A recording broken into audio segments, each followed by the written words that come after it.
यह कहानी एक गरीब दर्जिन की है जो अपनी मेहनत से अपने परिवार का पेट पाल रही थी। वह एक छोटी सी सिलाई की दुकान चलाती थी और पूरे मोहल्ले में उसकी सिलाई की खूब तारीफ थी। उसकी सिलाई इतनी बेहतरीन थी कि गांव की सबसे अमीर जमींदार की बेगम भी अपने कपड़े उसी से सिलवाती थी। एक दिन उसने देखा कि उसकी सिलाई किए हुए कपड़े तैयार थे, लेकिन जमींदार की बेगम ने उन्हें लेने के लिए किसी को नहीं भेजा। घर में उसके अब्बा की तबीयत बहुत खराब थी और उसे उनकी दवाइयां लानी थी। वह कपड़े लेकर खुद हवेली पहुंच गई। वहां जाकर उसने देखा कि बेगम साहिबा अभी तक नहीं आई थी। वह 1 घंटे तक इंतजार करती रही। फिर आखिरकार बेगम साहिबा सीढ़ियों से नीचे उतरती नजर आईं। बेगम साहिबा ने सुर्ख लाल साड़ी पहन रखी थी। भारी भरकम गुलूबंद गले में झूल रहा था और वह नाज नखरों से चलती हुई आ रही थी। उन्होंने तिरछी निगाहों से देखा और तंज भरे लहजे में बोली, इस बार बहुत देर कर दी तुमने साड़ी सिलने में। दर्जिन घबराई और तुरंत सफाई दी। बेगम साहिबा, मैंने तो 2 दिन पहले ही सिलाई पूरी कर ली थी। सोचा कि आपकी नौकरानी आकर ले जाएगी, लेकिन जब वह नहीं आई तो मैं खुद ही ले आई। बेगम साहिबा ने गुस्से से होंठ भींच लिए और बड़बड़ाते हुए बोली, इस सकीना की बच्ची को तो आने दो, उससे पूछती हूं। फिर वह एक एक करके कपड़े खोल कर देखने लगी।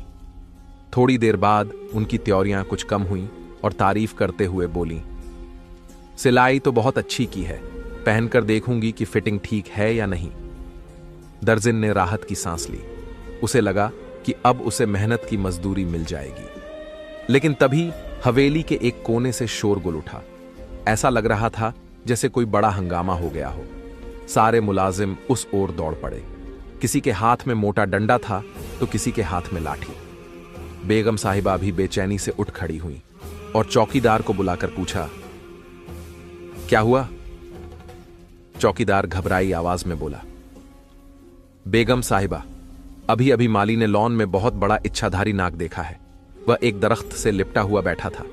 शुक्र है कि माली ने देख लिया, जल्दी ही उसे पकड़ लेंगे। इतना सुनते ही हवेली के सारे लोग इकट्ठा हो गए। दर्जिन भी घबरा गई, लेकिन उसे अपनी मजदूरी की फिक्र थी। वह कांपती आवाज में बोली, बेगम साहिबा, पैसे दे दीजिए, मुझे जाना है। बेगम साहिबा ने एक नजर उस पर डाली और लापरवाही से बोली, हां, मैं सकीना के हाथ पैसे भिजवा दूंगी, और भी कपड़े सिलवाने हैं तुमसे। दर्जिन की उम्मीदें टूट गईं। वह मायूस होकर हवेली से निकली और पड़ोस की खाला रुकैया से उधार मांगने चली गई। लेकिन खाला ने उसे तिरस्कार भरी नजरों से देखा और गुस्से से बोली, हम कोई बैंक नहीं है जो हर बार तुम्हें उधार दें। लेकिन उनकी बड़ी बेटी नगीना बाजी मेहरबान थी। उन्होंने दर्जिन को पैसे दे दिए। दर्जिन ने तस्कीन भरी नजरों से उन्हें देखा और जल्द वापस करने का वादा किया। घर आकर उसने अब्बा की दवाइयां खरीदी और थोड़ी सब्जी भी ले आई। अब्बा चारपाई पर लेटे थे और छोटा भाई सुहेल ट्यूशन से लौट आया था। ये तीनों ही एक दूसरे का सहारा थे।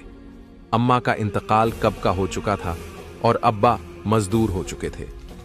अगर दर्जिन के हाथ में सिलाई का हुनर ना होता तो शायद वे भूखे मर जाते। रात को जब वह अब्बा को हवेली में नाग दिखने वाली बात बता रही थी तो उनके चेहरे पर अजीब सा तनाव आ गया। उन्होंने धीरे से कहा,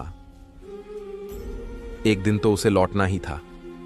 आखिर कब तक वह बदला लिए बिना रह सकता था? दर्जिन चौंकी। अब्बा, आप क्या कह रहे हैं? अब्बा ने गहरी सांस ली और बोले, अगर उन्होंने उसे मार दिया तो वह फिर लौटेगा। इच्छाधारी नाग कभी नहीं मरता, 100 साल बाद फिर से जन्म लेता है। दर्जिन हंस दी। अब्बा, आप भी ना, ये सब बस किस्से कहानियां हैं। मगर अब्बा के चेहरे की गंभीरता उसे उलझन में डाल रही थी। शाम ढलते ही मौसम अचानक बिगड़ गया। तेज आंधी और लाल मिट्टी के गुब्बार से घर की कच्ची दीवारें कांप उठीं। नफीसा को डर लगने लगा। उसने फौरन सुहेल को अंदर बुलाया और अब्बा की चारपाई कमरे में बिछा दी। रात काफी बढ़ चुकी थी जब अचानक दरवाजे पर किसी की दस्तक हुई। नफीसा चौंक उठी। इतनी रात को कौन आ सकता था? अंदर से ही आवाज लगाई, कौन है? बाहर से भारी आवाज आई, मुसाफिर हूं, जख्मी हालत में हूं, एक रात की पनाह चाहिए। नफीसा जानती थी कि उनका घर मुसाफिरों के लिए रास्ता था, मगर इतनी रात को किसी अजनबी को अंदर बुलाना ठीक होगा। मगर जब उसने दरवाजा खोला तो सामने खड़े नौजवान को देखकर उसकी सांसें थम गईं। गहरी हरी आंखें, गोरी चिट्टी रंगत और एक शहजादे जैसी शख्सियत, लेकिन उसका हाल बुरा था।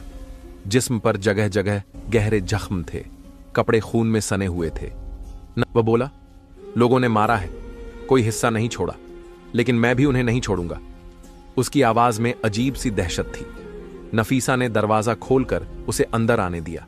वह पिलर के पास बैठ गया। नफीसा सोच रही थी कि अब्बा को जगा दे, मगर फिर ख्याल आया कि उनकी तबीयत खराब है। क्या आपके पास कोई कपड़ा होगा? उसने पूछा। नफीसा के पास सिर्फ नए कपड़े थे, मगर उसे अपना पुराना दुपट्टा याद आ गया। उसने वो दुपट्टा निकालकर उसे दे दिया। उसके हाथ जख्मी थे, इसलिए नफीसा खुद उसकी मरहम पट्टी करने लगी।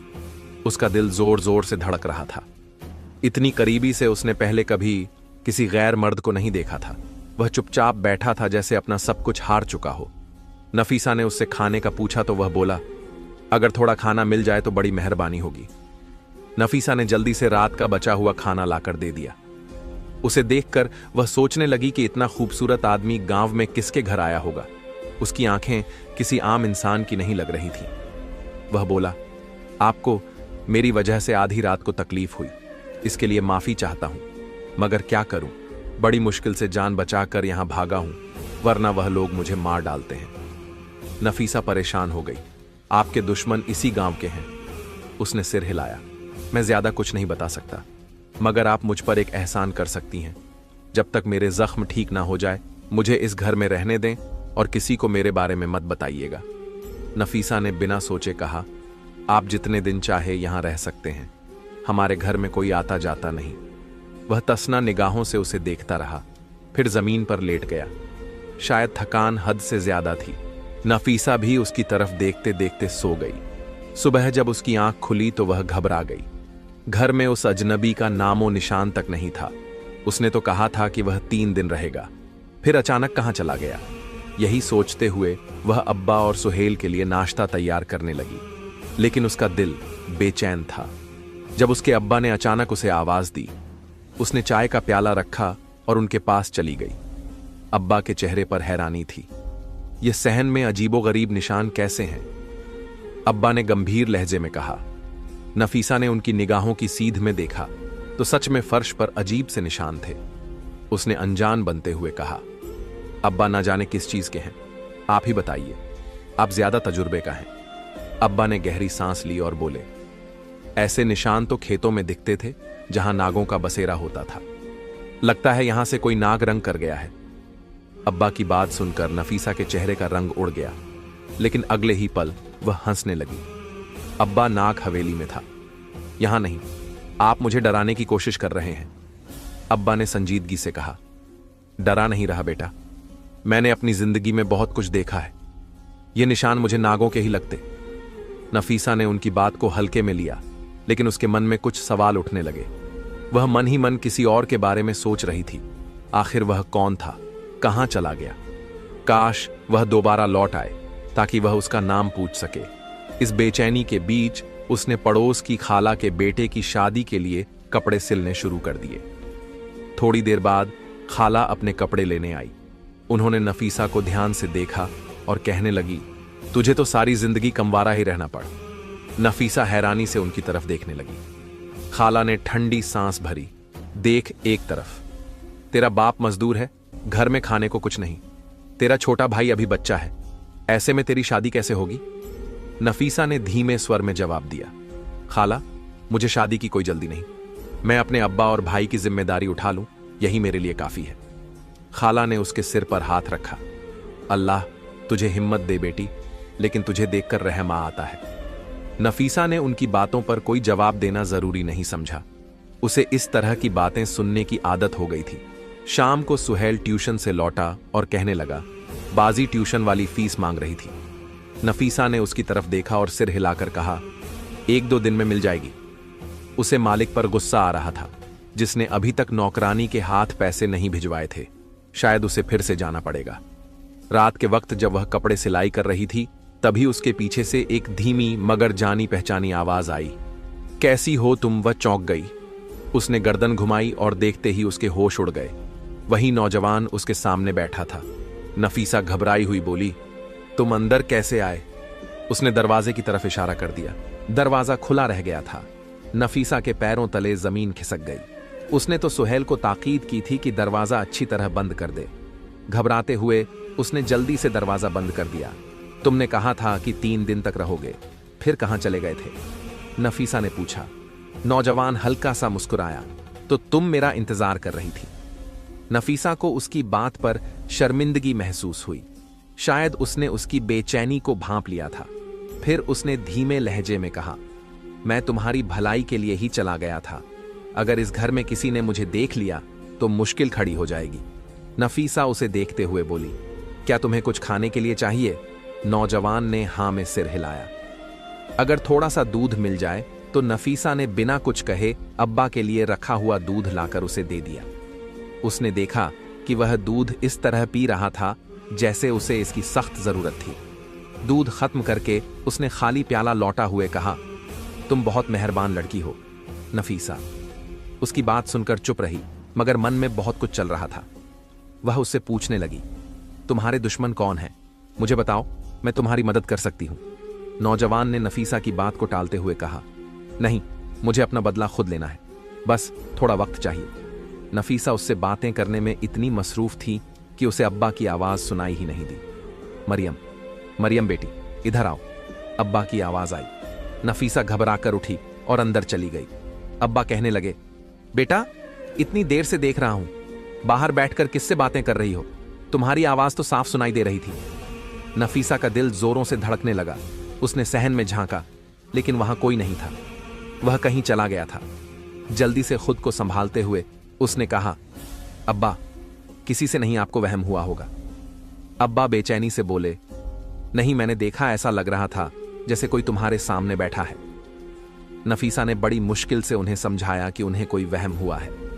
जब अब्बा सो गए तो वह फिर सहन में आई, मगर वहां कोई नहीं था। उसे दुख हुआ कि वह बिना बताए चला गया। सुबह जब नफीसा नाश्ता बना रही थी, तभी बाबा की चिल्लाने की आवाज आई, मरियम, इधर आओ बेटी, ये देखो, आज फिर वैसे ही निशान है। नफीसा बाहर आई तो देखा कि वहीं अजीबो गरीब निशान सहन में फैले हुए थे। अब्बा घबराते हुए बोले, मरियम, तुमने कहा था कि हवेली में नाग दिखा था, मगर अब तो ऐसा लगता है कि वह जिंदा है और हमारे गांव में घूम रहा है। अब्बा की आंखों में डर था, मगर नफीसा के चेहरे पर बस खामोशी थी। नफीसा और उसके अब्बा के दरमियान गरीब बातें होने लगी थी। अब्बा का यकीन था कि हवेली में जो नाग देखा गया था वह अभी भी जिंदा है और पूरे गांव में घूम रहा है।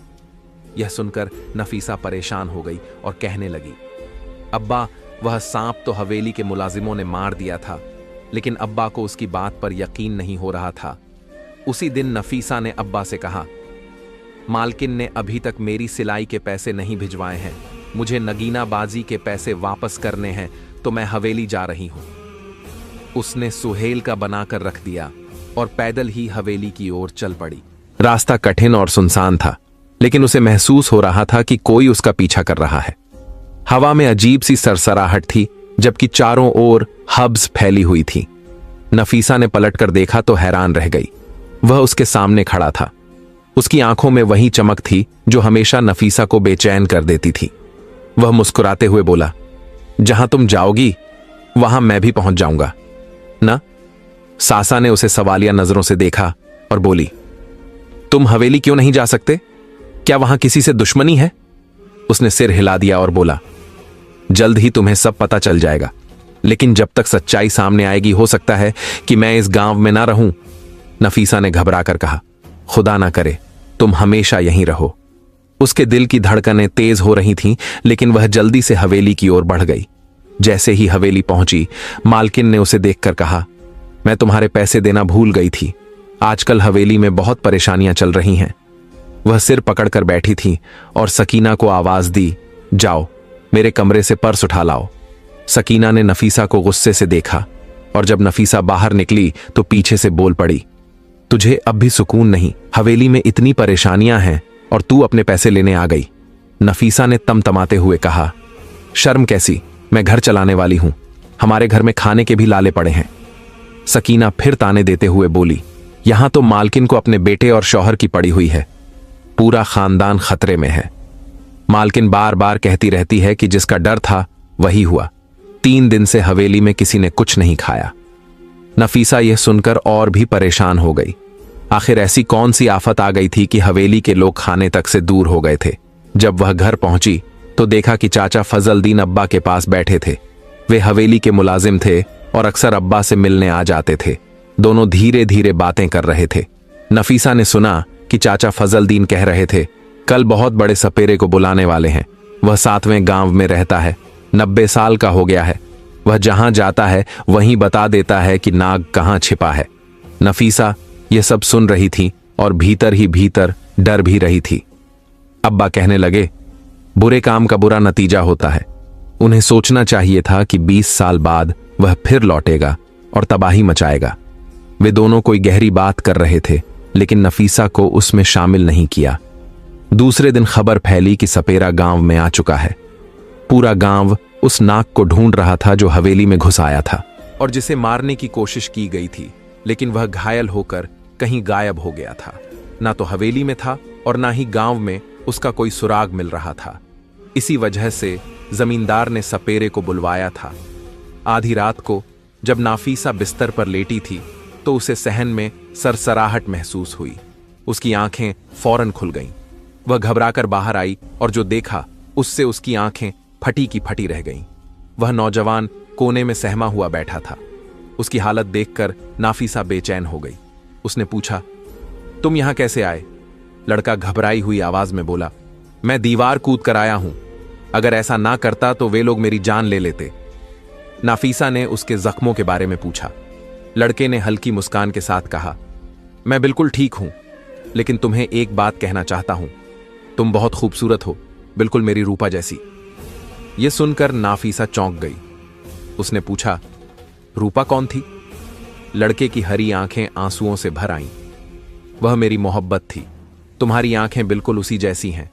तुम्हें देखकर बस उसी की याद आती है। नाफीसा के दिल में मायूसी उतर आई। इसका मतलब था कि वह पहले से ही किसी और से मोहब्बत करता था। वह सोचने लगी, मैं तो बस एक गरीब दर्जिन हूं और यह इतना खूबसूरत नौजवान, इसे तो किसी शहजादी के साथ होना चाहिए। उसने खुद को संभालते हुए पूछा, तो कहां चली गई तुम्हारी रूपा? लड़के ने गहरी सांस ली और दर्द भरी आवाज में कहा, काश वह जिंदा होती, लेकिन अब वह इस दुनिया में नहीं है।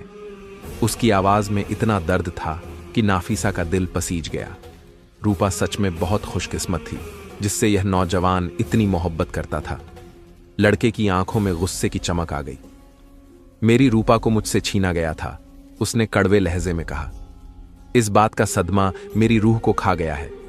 मैं अंदर ही अंदर जल रहा हूं, अपने दुश्मनों से बदला लेने के लिए बेताब हूं, कहकर वह रात के अंधेरे में गायब हो गया। अगले दिन फजलदीन चाचा नाफसा के अब्बा के पास आए।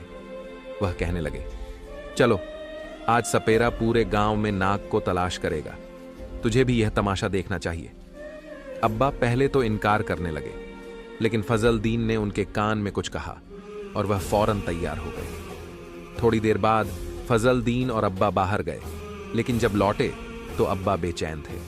वह बड़बड़ा रहे थे, पूरे गांव में ढूंढ लिया, लेकिन वह जख्मी नाग कहीं नहीं मिला। नाफसा को समझ नहीं आया कि अब्बा इतने परेशान क्यों थे, लेकिन अगले दिन जो हुआ उसने सबके होश उड़ा दिए।